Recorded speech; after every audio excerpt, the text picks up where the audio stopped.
வணக்கம். நான் உங்கள் Aadhira. Welcome to Aadhira audio books. ராதையை கண்டு கொண்ட கண்ணன் சீசன் 3 சாப்டர் 34 என்ன நடந்ததுன்னு பார்க்கலாமா?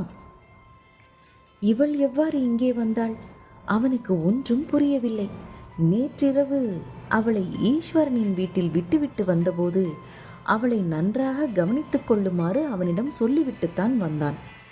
அங்கிருந்து கிளம்பிய வேகத்தில் ஹெலிபோர்டிலிருந்து ஹெலிகாப்டரில் மோரா சிட்டிக்கு வந்து சேர்ந்தான். வந்த அந்த நிமிடத்திலிருந்து இப்போது வரை மீட்பு பணியில் முழு மூச்சாக ஈடுபட்டு கொண்டிருந்தான். இந்த சூழ்நிலையில் இந்த சிறுமியை அவன் அங்கு சந்திப்பான் என்று அவன் சற்றும் எதிர்பார்க்கவில்லை.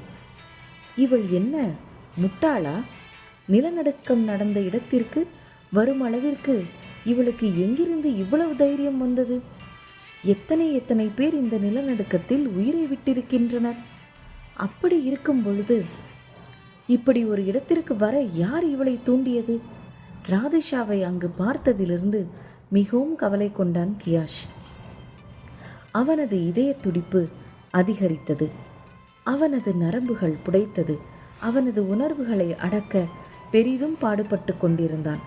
அவனுக்கு வந்த கோபத்தில் அவளை அப்படியே தூக்கி தமிழ்நாட்டிற்கு பேக் செய்து வீசி எறிய வேண்டும் போல் இருந்தது. பேய் பிசாசை பார்த்தவன் போல் முகம் விழுத்து காணப்பட்டான் கியாஷ். ராதிஷாவிற்கு அவனை பார்த்ததும் புன்னகைக்க தோன்றியது. ஆனாலும் அப்பொழுதுதான் அவளுக்கு நினைவு வந்தது, இன்னும் அவளை பொறுத்தவரை அவன் சிஎம் கவின் யாதவ் மட்டும்தான். அவன்தான் கியாஷ் என்று தான் கண்டு கொண்டதை பற்றி நிச்சயம் கியாஷுக்கு தெரிய வாய்ப்பில்லை. இந்த விளையாட்டை அவள் தொடர வேண்டும் என்று முடிவெடுத்தவள் முகத்தை சோகமாக வைத்து கொண்டு நின்றாள். ராதிஷாவை பார்த்த அந்த கண்களில் வேதனை நன்றாக தெரிந்தது. அப்போதுதான் ராதிஷா அவனை உற்று நோக்கினாள். அவன் மேல் தூசியும் சேரும் சகதியுமாக இருந்தாலும் அதையும் தாண்டி அவன் உடலில் இரத்த காயங்கள் தென்பட்டது. அப்படியென்றால் நிச்சயம் அவனுக்கு அடிபட்டிருக்கிறது என்று உணர்ந்த ராதிஷா அவனை கூர்மையாக பார்த்தாள். அவளுக்கு மனம் வலித்தது. இப்போது அவள் நேராக ஓடிப்போய் அவனிடம் என்னவாயிற்று என்று கேட்டால் நிச்சயம் அவளை நன்றாக அவன் நடத்த மாட்டான். உன் வேலையை பாரு என்று அவளை விரட்டத்தான் செய்வான். எந்த காரணத்தை கொண்டும் ராதிஷாவை கியாஷ் ஒதுக்கக்கூடாது. அதுக்கு என்ன செய்ய வேண்டும் என்று யோசித்தாள் ராதிஷா. அதே நேரம் அவனுக்கு எங்கு அடிபட்டிருக்கிறது? அவனது உடல்நிலை பற்றிய கவலையும் அவள் மனதில் பாரமாக இருக்கத்தான் செய்தது. எப்படி அவனை அணுகுவது என்று தெரியாமல் முழித்தாள் ராதிஷா. ஏதோ ஒரு முடிவெடுத்தவளாய் அவளுடைய வாட்டர் பாட்டிலை எடுத்துக்கொண்டு அவன் அருகில் சென்றாள். அவள் அவனை நெருங்குவதற்கு முன்பே அவனுடைய பாதுகாவலர்கள் அவளை தடுத்தனர். அண்ணா, சிஎம் சார் பார்ப்பதற்கு மிகவும் சோர்வாக இருக்கிறார். அவருக்கு கொடுக்க என்னிடம் எதுவும் இல்லாத காரணத்தினால் தண்ணீராவது கொடுக்கலாம் என்று எடுத்து வந்தேன். என்னை தடுக்காதீர்கள் என்றாள் ராதிஷா. இவளை என்ன செய்வது என்று யோசித்து கொண்டே முகத்தில் எந்த உணர்ச்சியையும் காட்டாமல் அவள் வரட்டும் என்றான் கியாஷ். அவனுக்கு அவள் வேறு ஆண்களிடம் பேசுவது சுத்தமாக பிடிக்கவில்லை. அவளுக்கு வழிவிட்டு பாதுகாவலர்கள் விலகி நின்றனர்.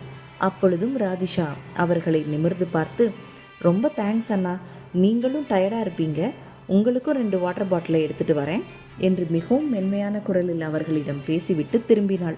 ராதிஷா பேசி முடிக்கும் முன் சிஎம் பார்வை நெருப்பாக கொழுந்துவிட்டு எரிவதை பாதுகாவலர்கள் கவனிக்க தவறவில்லை. பார்வையிலேயே அவர் கொன்று விடுவார் போல தோன்ற பாதுகாவலர்கள் நிமிர்ந்து கவின் யாதவின் கண்களை பார்க்க தைரியமில்லாமல் தலையை கீழே குனிந்தனர். கியாஷ் அருகில் சென்ற ராதிஷா, சிஎம் சார், கொஞ்சம் தண்ணீர் குடியுங்கள். மிகவும் சோர்வாக இருக்கிறீர்கள். மக்களை காப்பாற்றுவது முக்கியம்தான். அதே நேரம் உங்களையும் நீங்கள் சரியாக கவனித்து கொள்ள வேண்டும். நீங்கள் உங்களை சரிவர கவனிக்காமல் இருந்தால் உங்கள் குடும்பத்தினரும் உங்களை எதிர்பார்த்து காத்திருப்பவர்களும் வருத்தப்படுவார்கள் என்று அவளது இனிமையான குரலில் கூறினாள். ஓகே என்று ஒற்றை வார்த்தையில் பதிலளித்தான் கியாஷ். அவளால் அதற்கு மேல் அவனிடம் எதுவும் பேச முடியவில்லை. அவன் அருகில் அவள் நின்றபோதுதான் அவனது தோள்பட்டை அருகில் அவனுக்கு காயம் ஏற்பட்டிருப்பது தெரிந்தது.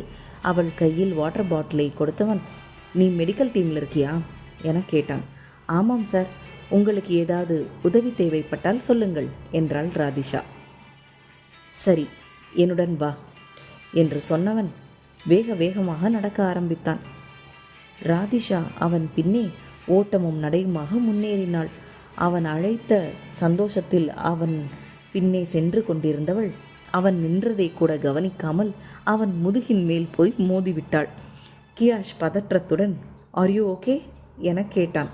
அவள் மெதுவாக 2 அடி பின்னே சென்றவள், ஒன்றுமில்லை, நான் நலமுடன் இருக்கிறேன் என்றாள். அவனை விட்டு அவள் கொஞ்சம் தள்ளி இருப்பது நல்லதுதான்.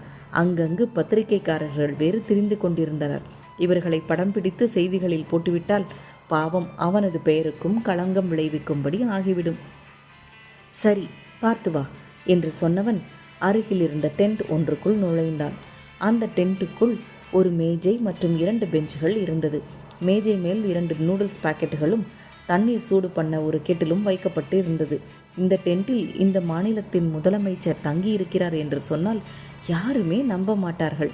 அவனை பற்றி யோசித்து கொண்டே ராதிஷா திடீரென, உங்களோட ஷர்ட்டை கழட்டுங்க என்றாள். இதை கேட்டதும் அதிர்ச்சியில் அவளை நிமிர்ந்து பார்த்தான் கியாஷ். வாட், நான் ஷர்ட் கழட்டணுமா என்றான் புரியாமல்.